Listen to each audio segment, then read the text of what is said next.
Hey everyone, welcome to Monks Alive, and it's time to get this show started.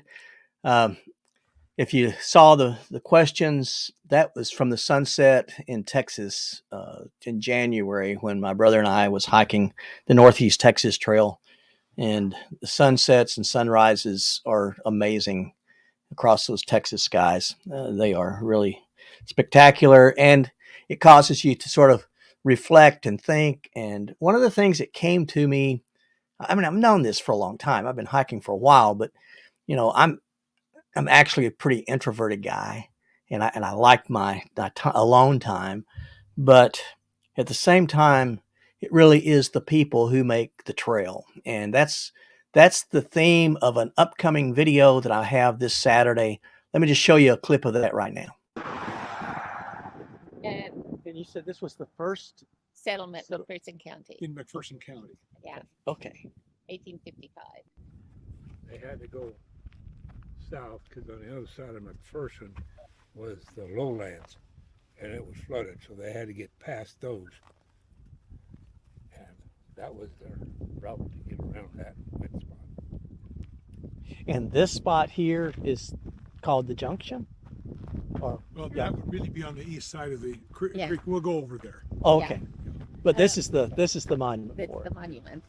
See, the town of Empire started here. Joseph Colby was a land agent, Okay. and he built a sod house on that corner where that farm is right there. That's his sod house, Okay. and convinced people to settle here. And they hoped to have a big town, growing, and it had 22 houses in. The farmyard I'm messing this up. to join the other branch. Of the Santa Fe Trail. Santa Fe Trail. Yeah. The Santa Fe Trail basically comes from the northeast, about where this bump of trees is. And then the Cherokee Trail intersects It joins it. And right it here, merges- right in this area? Yeah. Well, right in the trees. We'll show you where.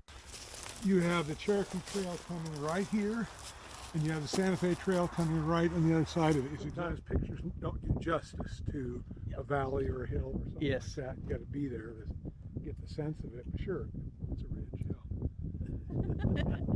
Yeah. Yeah. They're trying to tell me this is a ridge. It doesn't. It just looks like flat ground to me.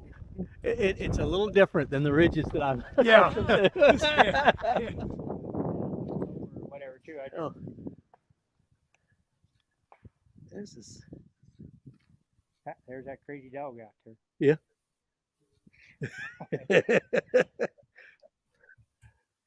All right, that's just a snippet of it, but the point of it is that these people that they love the trail. They love this historic Cherokee Trail that I've been studying, and they've taken me around. But that day we had met with all of these old farmers and ranchers in the county where I'll end up the hike, and everybody was just so gracious, so welcoming. The old boy with the buffalo, he said, "You can walk on any of my land. You don't worry about it. Go across it." He said, "The only thing is, if you look out and see the buffalo out in the field, you might not want to go out there." And he said, if those buffaloes see green grass, they're going to go, and there's not any fence that can keep them from going. So I'll take him up on that. I'm not going to wrestle that big old bull buffalo that was out there, and that's a young one. He was only 4 years old. He said he only weighed about I think he said 1,800 pounds, but he's got another 4 years before he becomes an adult. And then he'll weigh about 2,800 pounds. So yeah, nature's great. It's going to be fun, but it's the people that go out there, and that's sort of the contest for this coming week. So talking about the people, let me bring Tony on here. Hi, Tony. Hi. It's good to have you. The contest this week, and you're going to have to be the judge of this, is going to be to share 3 sentences. Now, if you want to share more, that's fine, but put it in all caps if you put it in the comments so that we can catch it. But put it in all caps, 3 sentences of someone who made a good day great. Who is somebody that has made a good day for you great? And That's what this is all about. It's building community, having people that you can just sort of share this stuff with. And Tony, you're one of those people. So welcome.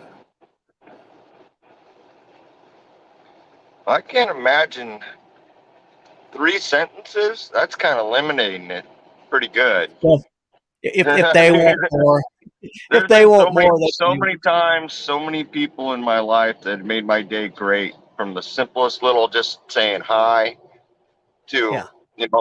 as you know, when you're out on the trail, you run across somebody, their family when you're out there, and Yep. every time, especially if you've been out alone for a while, that makes your day great. Yeah. Just a little bit of conversation. Maybe if you're going the same way, maybe you're going the other direction, or maybe you're just out like I've done many times out in the middle of nowhere, and hey, there's somebody out here too. Yeah. Make my day is all it comes down to, and I'm sure I made their day too while we were out there. Absolutely. Do you have anything any specific story that you can share of a time that happened? Well, I remember one time we were hiking up in the Olympic Mountains in Washington, and we're going up to this place called Lake of the Angels. And so we're go up there. We camped just below the lake, below 3,500 feet, so we could have a campfire. And Wow. the next day we hiked out. We never seen anybody since we left the trailhead. And we get up to Lake of the Angels, and we're sitting there going, all right, let's climb to the top of Mount Skokomish. So we did that. We're sitting up at the top of Mount Skokomish, and we could see people down below, and they look like little tiny ants, of course. And we get back down there, nobody. We get back down to camp, and there was people actually camping in the same area. And when they discovered that we were camping there, there was like 6 other people, and there's 3 of us. So it ended up 9 people sitting around the same campfire, sharing the stories, sharing the good times. We were up there for a week. They were just up there overnight, and it was a great experience just to encounter these people. And yeah, they were the ones that walked around Lake of the Angels while we were up top of the mountain. Yeah. And then getting to know them when we got back down to camp. And of course, the next morning they got up, headed down the mountain and out. Then we headed over Mount Stone and climbed that one. And next day we did another trip, and we were there for a week. So every day was a new trip except for the last day. We were pretty tired by the last day. That would be tiring. Yes. Yeah. We were the first time my brother and I were hiking in the Wind River Range, and we had just come off of Texas Pass, and we'd gone in. There's a little lake down there called Mirror Lake. We were sitting in front of it. Jackass Pass and Texas Pass had wiped us out, and I was so tired. And we're sitting there, and this guy, tall, lanky guy, he comes walking down, and because the Wind River Range intersects the Continental Divide Trail, Right. and he's through hiking the CDT, and it was like, we had never seen him before, but it was like a family reunion. We all stopped. He stops. He sits down with us. We have lunch together, and just like you said, it's just sharing stories just for a few minutes, and then he was gone. And we're just getting up, and another guy, the little wiry guy, he coming down this mountain, and he said, "Yeah, I'm camped 2 mountains over." And really, he said, "Yeah, there's 2 mountains that I want to see today, and then I'm going to go back." And he wasn't carrying a backpack; he was just. And I said, "You're going to do all that today?" "Yeah, I'll be back." He said, "It won't take me that long." And Rick and I are thinking, "Yeah, right."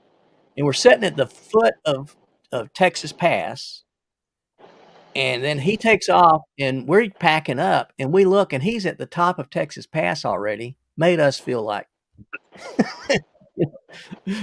Well, Tenderfoot. Sometimes it's better without the pack. that is true too, but it's still 11,500 feet are still that's a big mountain. Right.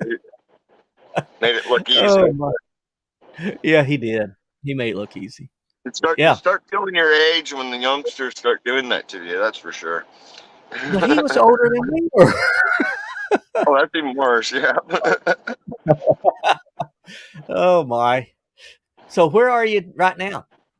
I'm in Yuma, Arizona. It's Yeah. I think 85 degrees. So yeah, I got a wet towel around the neck and sweating. Oh my. Oh my. Now, are you living there? Are you there for a season? What's the story? I'm here till the end of the month. Then I'm Okay. heading over to by Tucson. Gonna be over there about a week, and then we're gonna start heading north through New Mexico, Arizona. We're gonna zigzag up the borderline through the states, and then cross back over into Oregon, go hit the coast, and be Sweet. back into Washington come April 25th or something like that. Wow. So, hey, Scott's on. Scott's my nephew. Great guy. love to be around Scott. He's a hoot. Anyway, yeah. Now, when you go through Wyoming, is there any particular place you're going? We don't have too many spots up in the northern section. We aren't even sure we're gonna hit Wyoming yet. I want to at least catch a corner of it, call I've been there, but I'll be back because I want to go through Yellowstone and do all that later this summer. I'm sorry, I meant New Mexico. Anyway, I was thinking we were there at the Gila Wilderness back. Oh, that must have been 4 years ago.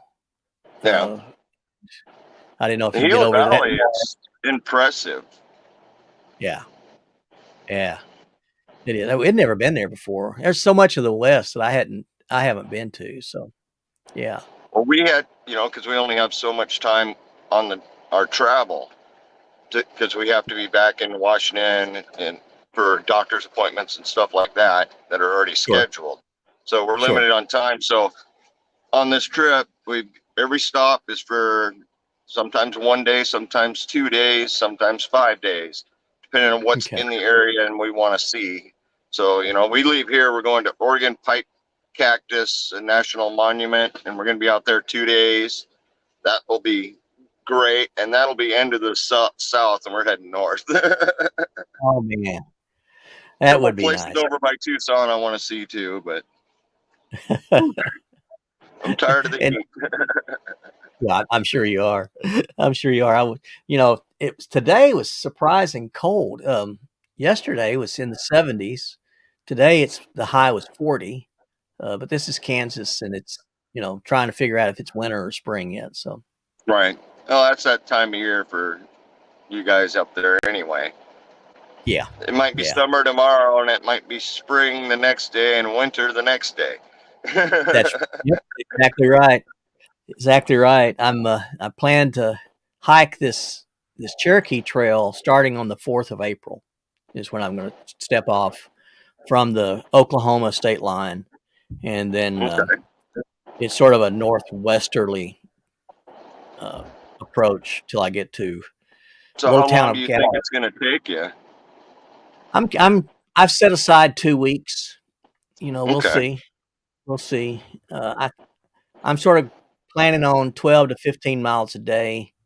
There's going to be some road walk because there's some places that if I didn't contact the landowner, you got to go around.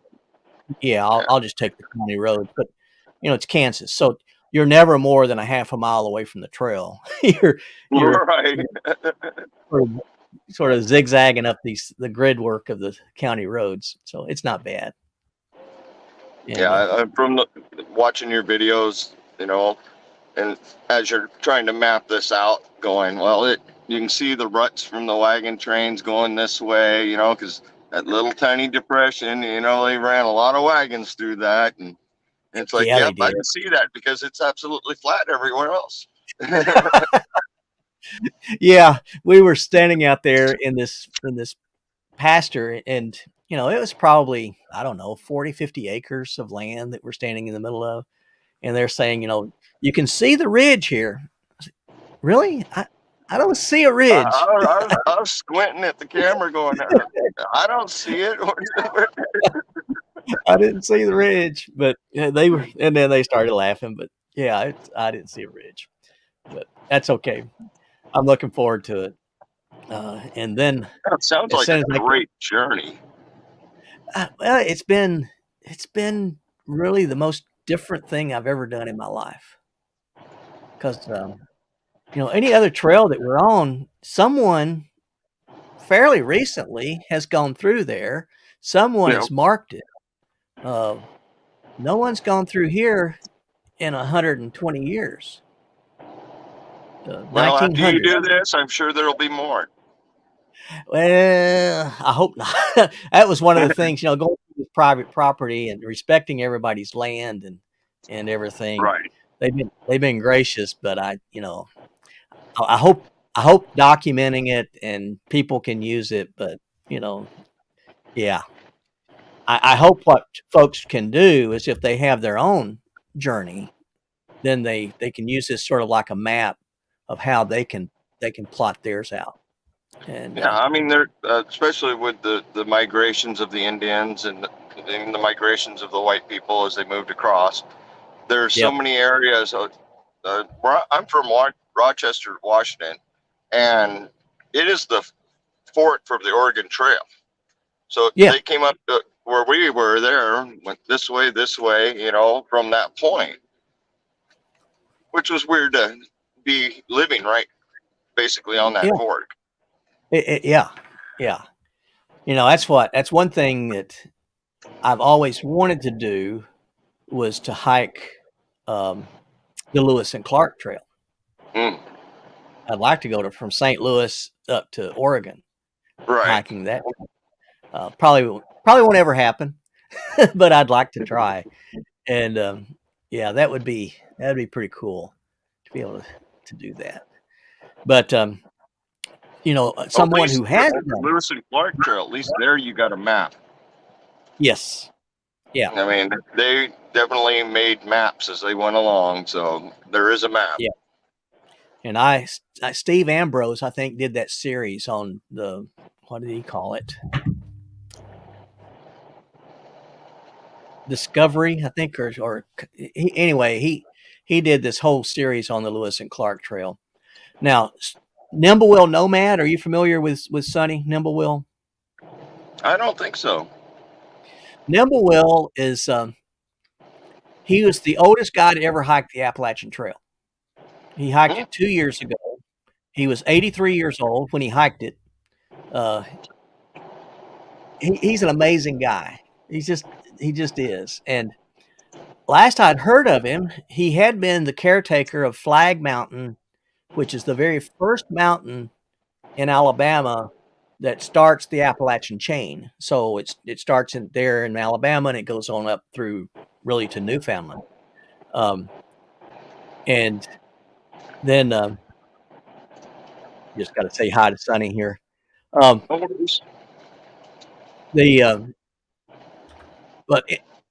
anyway, Nimblewell, he left Flag Mountain about a year ago, and he was going to write his book of poetry. He's just an amazing guy, sort of a Renaissance guy. He's hiked the Appalachian Trail 3 times. Didn't start hiking, I think, till he was 60 years old, and then he just went crazy, and he's hiked every trail of westward expansion. So he's hiked the Oregon Trail, the Lewis and Clark Trail, the Santa Fe Trail. He's hiked the whole circumference of the United States. And then I just got word from my brother that he had gotten notified that Sonny Nimblewell was leaving Texas on the Chisholm Trail, and he got hit by a truck. Oh, yeah.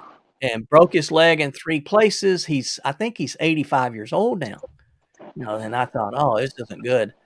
Well, I just got word 2 days ago that he's in a car now. There's 3 of them hiking the Chisholm Trail. It goes from, I don't know if it's Austin, Texas, someplace in Texas, to Abilene, Kansas. And but anyway, now he's following the other 2. He's out of the hospital. He's driving the car, following the other 2 as they go up the Chisholm Trail. Well, I'm just glad he's not so stubborn. I'm going to hike the rest of this in a cast. He surprised me because after he hiked the AT this time, I went and spent a couple of days with him on Flag Mountain, and he told me, he said, "I think I'm done with long range hikes." He said, the AT just took it out of me this time. I said, "Well, you're not a spring chicken." I can see that, but yeah, but he's doing good, I guess, which is good to That's hear. awesome. Yeah, yeah, I hope to still be doing it when I'm that age. yeah. Even though I can barely do it now, but Well, as long as I go slow, I can sort of. I have to go slow. exactly. Yeah. You don't mind me stopping every so often to take a break. I'm good with it. Me too. I like to see it. That's my Yeah. thing, is I like to see the sights. I'm not trying to beat any speed records. I know that's not gonna happen. But it's sort of like Jason saying that he goes for the slowest known time. That's sort of me. I go for that slowest known time, Yeah. not the fastest. Yeah, I'm known to be in the back of the pack every time I hike in a group. Yeah. Even when I was Yeah. younger, I was that way. And it's so busy, I might turn around, stop and turn around because I want to see behind me Yeah. too. Yeah. I'm with you. I'm not Well, what just got A to B. I don't want to do A to B. I want to do A and Z. I want to see everything in between. I'm with you. I'm with you. We were out on my brother and I, we were actually really good for each other because Rick is fat. Rick can hike me into the dirt.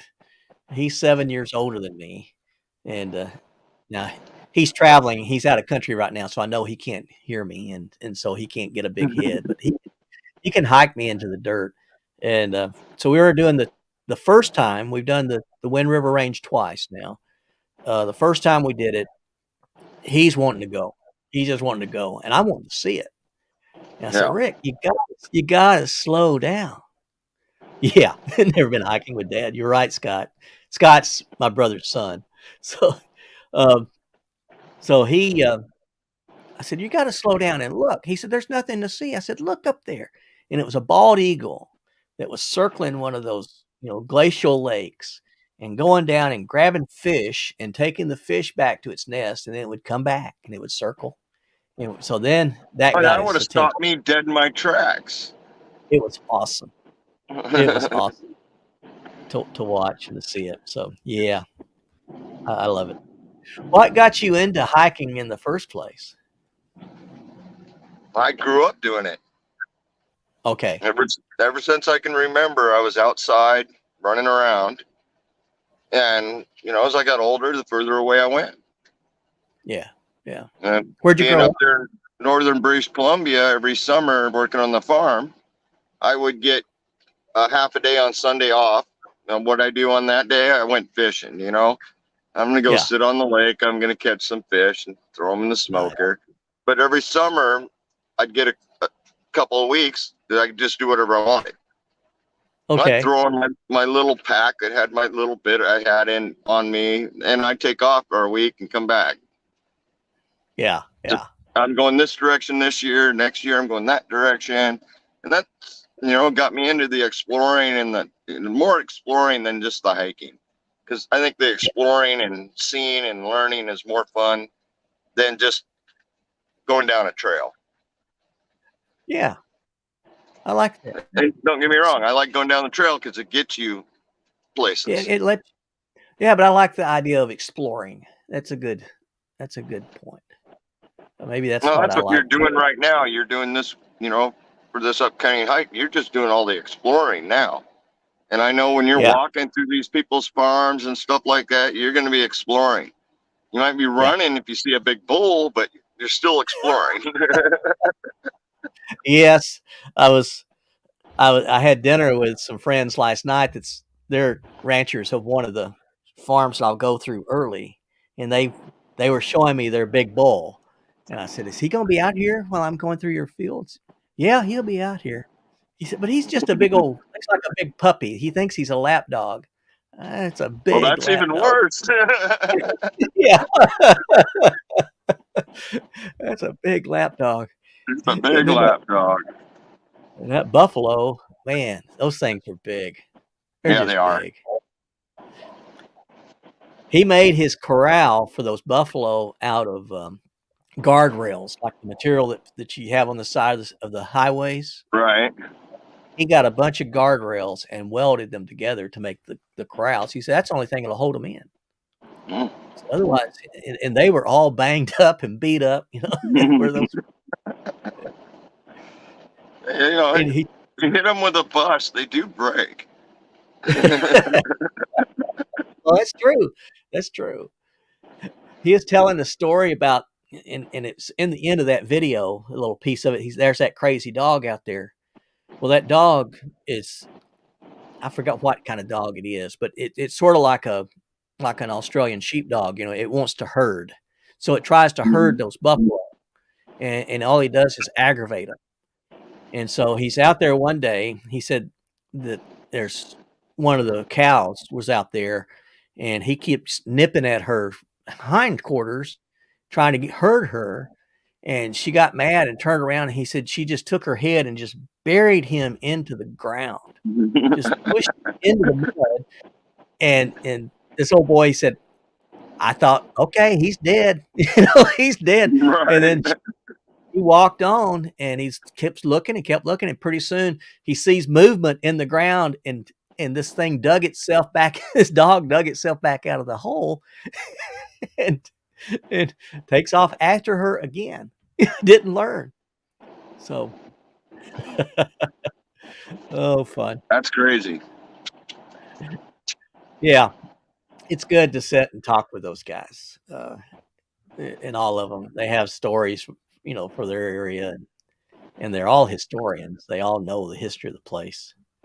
But, because most of it's been passed down from generation to generation. Right. So, yeah.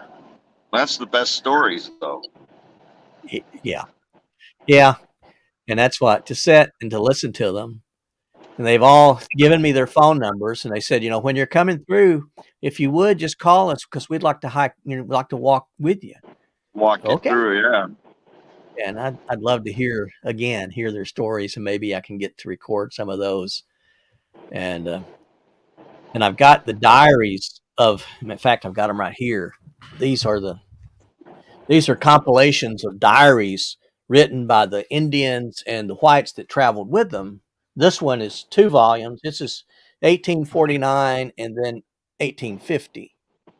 And so all the places where I'm going to stop are the places where this wagon train stopped and camped. Okay, so where they camped, you're going to try to hit their camps or find I'm going them. to try to find their camps and stay there. And then there's sections out of these diaries I want to read at night, maybe when I'm getting ready to go to sleep. I can read a section before I turn the videos off, turn the cameras off. And Right.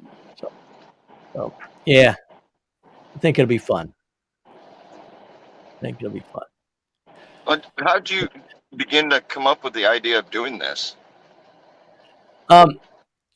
This, you know, every year I try to have a different theme. That's sort of the way I try to, what am I going to do for my videos every year? Right. And last year it was Trails Less Traveled.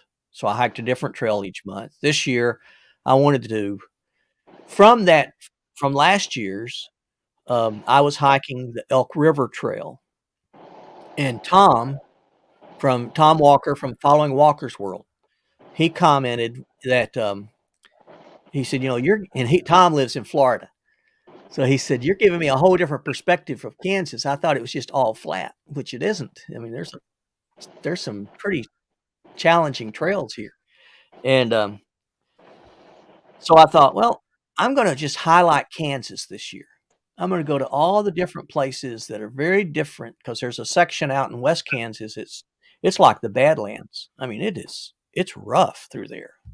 And so I am going to go out there later on. But I was down at just 7 miles from my house is the Little House on the Prairie Museum, where Right. if you read, you know, the Little House series on television, and Charles I was living Ingalls it. I had, wasn't watching TV. yeah, you were. That's right. You were living it. Uh, Charles Ingalls had this family, and Laura Ingalls was his daughter. And then Laura Ingalls married I forgot his first name, but Wilder is Laura Ingalls Wilder. Well, there She you wrote go. she wrote a series of books on the prairie, and this was, the 1850s, Yep. and 1860s. She writes these books, and well, their first homestead in Kansas was down here, just about 7 miles from my house. So I was going to do a video of that and use that in a later video. So I go in and talk to the young lady who's managing the museum. Asked her if I could fly my drone, and she starts talking, and she said that she said, "Have you ever looked at the Cherokee Trail?" No, didn't know anything about it. And she said, "Well, you need to check it out." So she gave me a little flyer on it. So then I came home, got onto the internet, started looking at it, and that led me to the Fletchers. I called the Fletchers, talked to them, and I said, this is a tale that needs to be told. So I'm going to see if I can't hike it. And then I Well, found like out you all said, the, if you're gonna use their journals, Yeah. like at night when you're sitting around camp, and you're gonna use the journals during that time that they're moving down this trail, and kind of overview your trail during the day and what they were talking about. I think that's going to be a great bringing it to light thing. I mean, at least for the Kansas part that you're going to be doing. And the Cherokee Yeah. Trail is huge, but yeah, it's there huge. is a big chunk of it going through Kansas. Yep.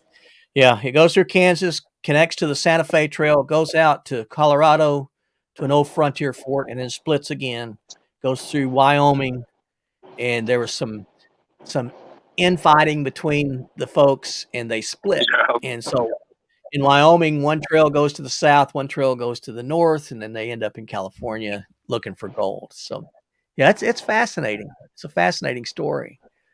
Yeah. Not the reason they're doing it's not fascinating, but what they did, even though they were forced to do this, it's pretty interesting for sure. And that's the interesting part of this. This was not forced on them. The Trail of Tears was forced on them. That was 10 years true, earlier. Yeah, that's true. That was 1839 when they were pushed out. But this is 1849, and now they're going back to their roots. When they lived in Georgia and the Carolinas, they mined for gold because there was gold in Georgia and California. So now they're hearing of gold in California, and they're going out to back saying, well, that's what we started. We know how to do that. Yes. We know how to do that. And they're brilliant. I mean, they're highly educated. They're all attorneys and doctors and accountants and amazing people. And then they invite people from Missouri and Arkansas to go with them. So there's a place in Oklahoma. It's called Salina, Oklahoma. It was a salt mining. It was what the Cherokee used to mine salt. They sold this salt all over the United States. So they're very entrepreneurial. Well, they met there, and the whites, they didn't know how to keep books. So they gave the Cherokee their books because the Cherokees had accountants on the wagon train. They gave their books to the Cherokee, and they kept book for them as they were going out to California. It's totally counterintuitive from what we would think about. So right. It's really, yeah. And Ken, yes, I'm meeting just a lot of interesting people. When I was last week up in Galva, that's a big Mennonite community, and so there's this one huge Mennonite church there that came over from Russia, and the Mennonites, they were pushed out of Germany or Prussia at the time over to Russia, and then they were pushed out of Russia and they came to the United States, and they came to Kansas. And the church there is the oldest Mennonite church in the world. It started, I think they told me, 1612 in Russia. Mm. And they've got all the documents from all the families that have been passed down. And the families, their ancestors came from Russia, and these families are still there. And they've got all the documents in the basement. And the big guy that was Brian Stuckey, he was the guy that was telling me that, he showed where the two trails came together in that little video. Right. Brian is sort of the historian for that church. And so it's fun to talk with Brian and get all of his stories from all their ancestors. So, yeah, a lot of neat things happening. And Probably a lot of stuff you didn't expect to hear, too. Absolutely. Absolutely. So, it goes back to that question of someone that made a good day great.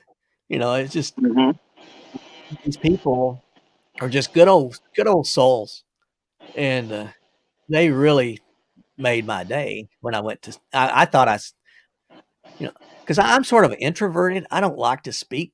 I mean, I was a colonel in the Army. I spoke to a lot of folks, but I don't like it. At the end of the day, I go back home. I'm all wore out. Right. But so they wanted to hear why I wanted to do what I was doing, and so then it turned out that they taught me a whole lot more. Yeah, Ken, your background is your ancestors were Swissmen, and it's fascinating to hear them. And then, yeah, Little Jerusalem, taking a walk adventures, saying Little Jerusalem is awesome. I have not been there, but I want to see Little Jerusalem. I want to see a place called. I've been to a place called Monument Rocks. I'm going to go back again. It's really bizarre, Tony. It's Kansas at its flattest out there, and then all of a sudden, these sandstone stick out probably 40, 50 feet in the air, and there's arches and there's all kinds of rock formations out just in the middle, and then it goes away again. Wow. Yeah. That's I thought there was cornfields forever, Yeah. No, it's really it's a neat state.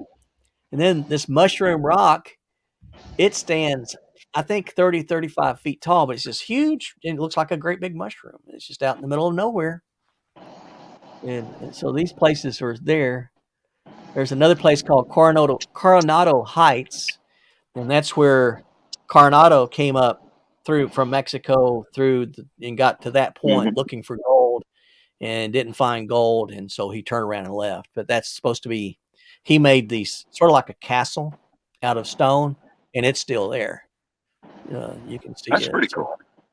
Yeah, I mean, you guys, I'm from Washington, British Columbia area. I mean, our history is not very old. Yeah, the Native American history is. Yes. Yeah. So, is there any exchange or between you and that culture? I mean, you ever talk to any of the natives that were there? One of my best friends, one of them. Yeah. And he's Chehalis. He lives in the Chehalis tribe now. He's not from there. He's from the Kaw Indians, which live on the northwestern point of the United States. Yeah. And it's interesting to talk to his mom and hear the stories that they've had passed down over however long years, for that matter. You don't know how old the story is. She doesn't know how old the story is. All she knows is this is what I was told by my great grandmother and stuff like that. Yep. Yeah, those are the stories though that are really neat to hear. Just the ones that have been passed down. Yeah. When I was down at Tahlequah, Oklahoma, that Tahlequah is the capital of the Cherokee Nation, and the museum was the national capital. It was the Supreme Court and then it was the national capitol.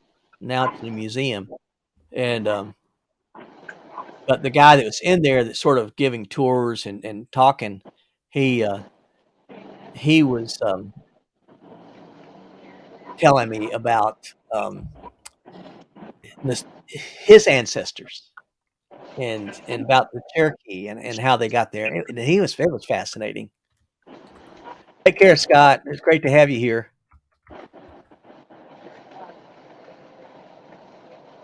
Yeah.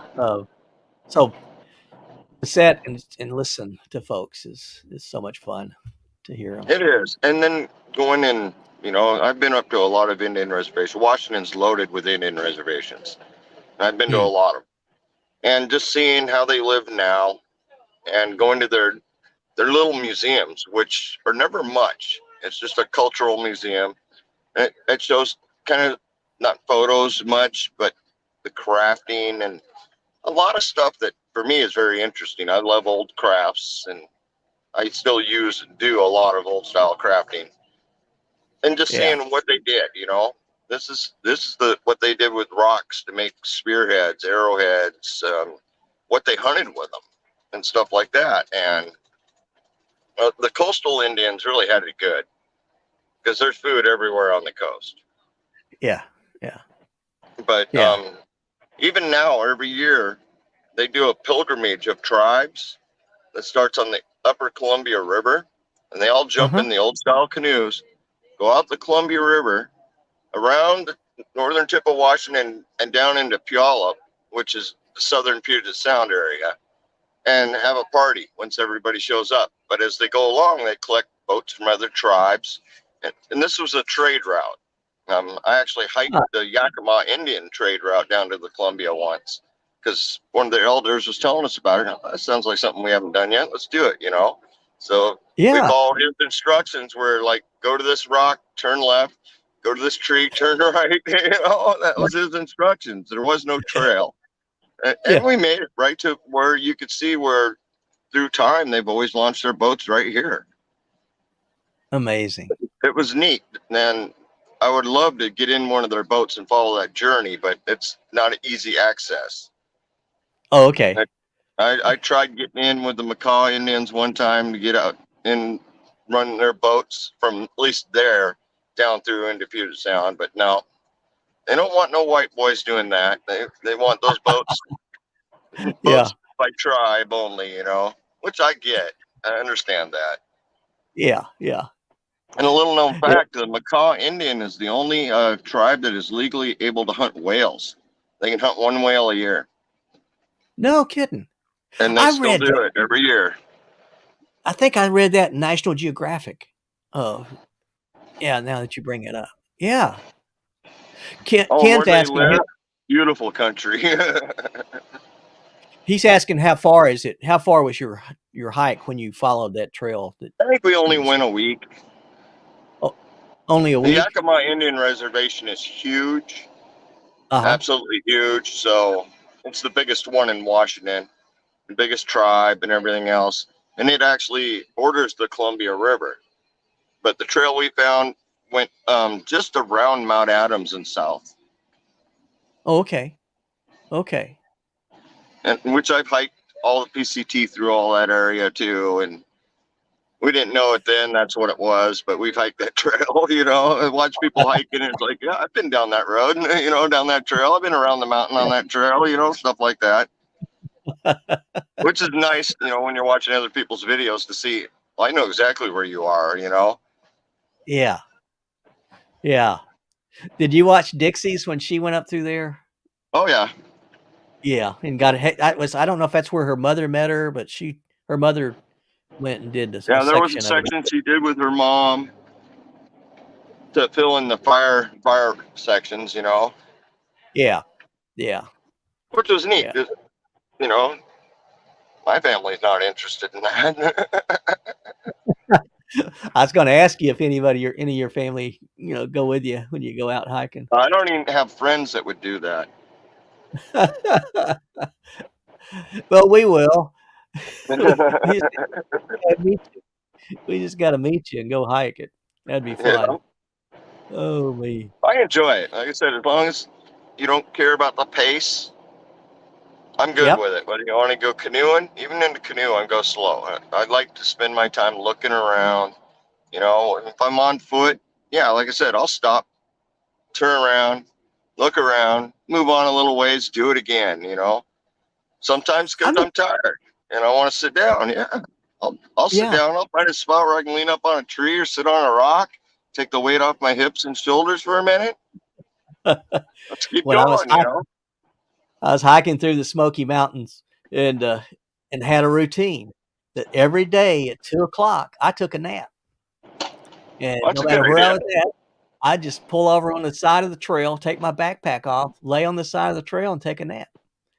And I'd hear some of the hikers say, "Hey, is he okay?" And somebody else would say, "Yeah, that's Monk. He just taking his nap." And they'd keep on. It's that time. That's right. It's 2 o'clock. My back was hurting and I needed to lay down. Yeah. Oh me. Yeah, like I said, I've been that way since I was little. You know, when we first started really carrying backpacks, I think I was in my Uh-huh. teens. Oh wow. Otherwise, we were just carrying the old bedrolls. You know, Yeah. wool blanket with our stuff in it, rolled up, couple cords over our shoulder. Let's go. Yep, yep. That's great. That's just great. Yeah. Fun. I've hiked most of the Olympic mountains, which if you've never been up there, it's hiking like this. No kidding. Most trails are 4-wheel drive. So your hands and feet going up, and you know, back then, you know how it is. Our backs were not light. Yeah. Yeah. It's not ultralight. Not light. Holy. And we didn't have, Goodness. you know, water. We didn't care about water purification, you know, because you're up in the mountains. The water's great. You really do want to stick your face in and just drink. Yeah. Yeah. And nowadays, yeah, I have a water filter. I use it. But Yeah. there's been many times still, I know this water's good.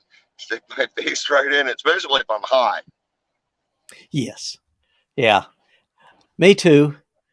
We used to laugh about we thought we were immune because of the water that we drank growing up.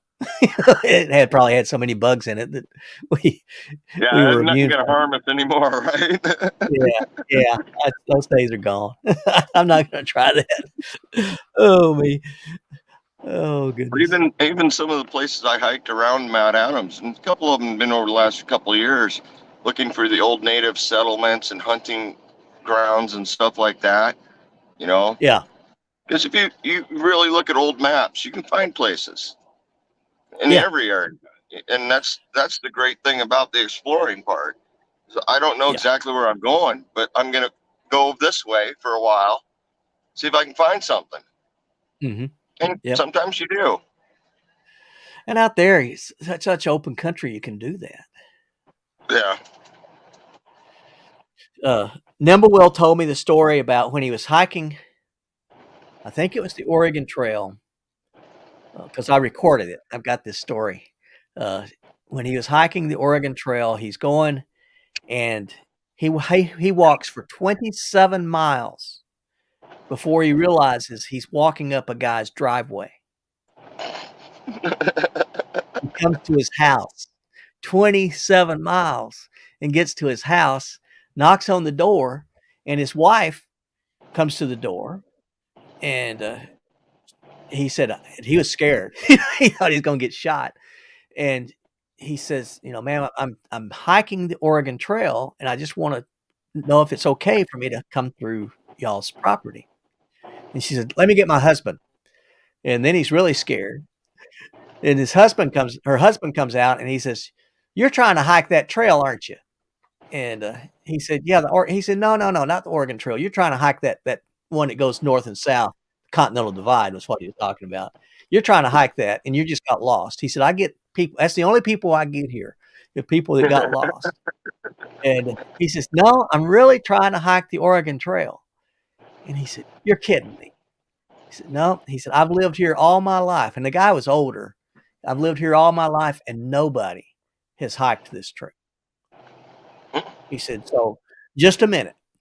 He said, you can hike it. I know where it's at. Just a minute. And he goes in, he gets his backpack, he comes out and he walks with him. And they hiked, he said, like 40 miles through this Oh, guy's wow. property to get him through it. But the guy went with him because he just wanted to see what he was doing. And but that's cool. stunning. Yeah. That's way better than getting shot. A lot better than getting. And it's the people that make the trail. I mean, it really is. It is, yes. So yeah, it's fun. Mike says that's Bigfoot country. Have you seen Bigfoot out there, Tony? Oh, no. I've heard some things once in a while, but I've never seen any sign or anything like that. Yeah. And it is Bigfoot country for sure. The natives all have their stories. Huh.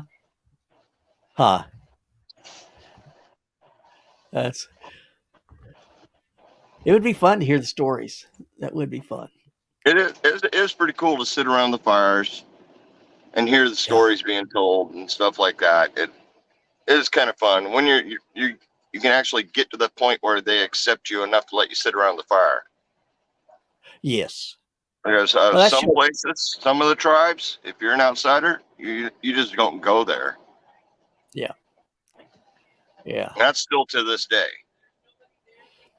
I think the one that comes to mind for me is the Queets Indians. They do have a general store, but it looks like everybody else's house. There's no signs, nothing. If you're not from around there, you do not know where the store is. The only way I found it is sitting there for a while, and all of a sudden someone come out with a sack. Okay, they went in empty, they came out with a sack. That must be the general store. Did you go in and shop? Yeah. For sure. They looked at me kind of funny. Yeah, you know, long blonde hair, you know. Yeah. Who is this guy? What's he doing here and how did he find us? But the way they dealt with it, it's like, hey, my money's good as anybody's. Well, yeah.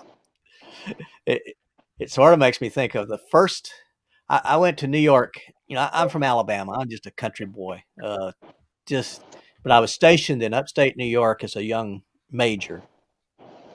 And was I a major? I was a captain stationed up there. And went to New York City to the Corps of I was an engineer officer. So went to New York City, Corps of Engineer headquarters is down there for that division for the New England part. And one of the engineers was Chinese. And so he said, do you like Chinese food? And I said, yeah, I love Chinese food. He said, no. Do you like real Chinese food? You know, you eat American Chinese food. Do you like real Chinese food? And I said, I don't know. I've only eaten what I eat. Right. He said, well, come, we're going to go to Chinatown. So sort of the same thing. We went down into Chinatown, New York City, and we just go up this stairway. And I'm thinking, where are we going? He's going to take me. It's a one-way ticket, right? We go in, and everybody's sitting on the floor, and they're all coming in, and they're bringing out in these carts, and they're serving everybody, and they're all talking Chinese. I'm the only white guy in there, and so the waitress comes over, and he orders for us. He said, "I'm just going to order for you. It's easier." So he orders for us. And she says something, and he starts laughing, and then she laughs and walks away. I said, "What did she say?" "Oh, you don't want to know." I do want to know. What did she say? She said she wants to know how this white guy likes this food. And I said, "Well, I tell her I don't know. I haven't had any of it yet." But I think a lot of it's respect for one another. Oh, for sure. You know, if you treat another person with respect, the odds are you're safe. You get treated with respect. Yeah, and we all have things to learn. Nobody has the monopoly on the smarts. Certainly not me. I'm not done yet. I'm a product of Alabama public education, so I am what I am. Well, anything? I'm going to do a few shout outs here. Anything else before I do that, Tony? You got? Oh Anything no, you wanna- go for it. This is your show. Well, it's good to have you on here. I am really enjoying talking. Let me just, I don't know, these will cover us both up, but here's some people that are coming up next. I've got some good, some real good guests. I have you to this week. Next week, I've got, no, I'm sorry. This is a channel I just want to shout out to. Canada Walks and Lyrics. She does just really short videos. You can see, just really short, 3 minutes, 1 minute, 1 minute, 1 minute, and puts music behind it. Just a lovely channel. Nice to have a cup of coffee and just watch her channels or her videos. But next week, I've got Kat from Steps by Katja from Belgium. She's going to be on. She's going to. It's going to be midnight her time, but she's still going to join me. And That's awesome. so Kat will be on. That'll be a lot of fun. And then the next week, we're still staying overseas. It's going to be Steven, A Tramp in the Hills. And you'll like Steve. Steve is a hoot. Really good guy and just a good man. And then we're going to have Cool Quest. And they're going to join me the following week. So these are just this week and the next 3 weeks, great shows. I've been really blessed with you guys agreeing to come on here and have some time together. After Cool Quest, I'll be gone for 2 weeks because I'll be on the trail and I won't have a show those 2 weeks, but then I'll be back after that. And hopefully I'll be Are able you to going share to put out any videos while you're gone? You got anything saved up or? I do. I've got a video. My videos come out on Saturdays, usually Saturday mornings, my time. And so I've got some videos that'll keep coming out. This coming week, it's going to be about the people on the trail and still with the Cherokee Trail. I've got another video that's sort of a gear explosion of that I've done that shows what I'm taking. Some people just like to see what we get in our backpack and they wonder how Right. we can get it all. I get a lot of those questions, so I'm going to do that. And then When you lay out everything in your pack on a flat surface, and it's like, how do you fit it in that little bag? exactly right. Exactly right. And then I'm doing I really wished I was hoping I'd get it in today's mail, but my daughter made me something for the channel, and I'm going to do a whole video on it. And I don't want to spoil it. It come in today's mail. It's supposed to come in today's mail, and it didn't. But when it comes in, maybe next week I'll give you a sneak preview of what she sent me. But it's awesome. It's really awesome. So yeah. And then by that time I should be back from the trail and have a video on that. So you have anything coming up? You got Well, I'm going to be dropping kind of a weird one on Sunday. I've got a thing called an inkle loom that I'm showing how to use. an Ingle loom. Inkle. I got to see it. How do you spell it?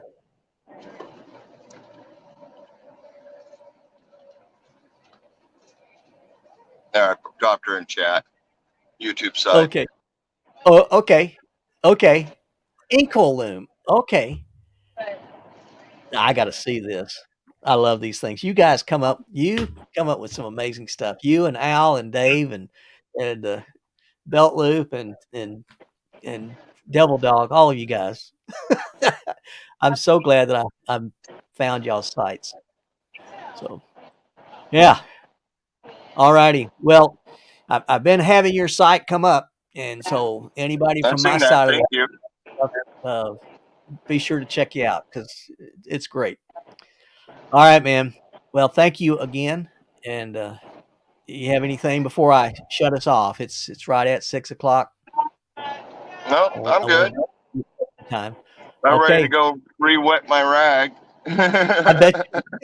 Well, just put it under your. You can get all the wet you need. Just rub it under your armpits. What's funny is it's still dripping. Man. It's just got dry around the neck. which that really Oh, felt good. good on my legs. Well, Tony, thank you so much again for You're joining very me. welcome. And thank you for asking me to come up. Well, for everybody else, stay safe, stay healthy, stay on the path, and God bless you. Take care.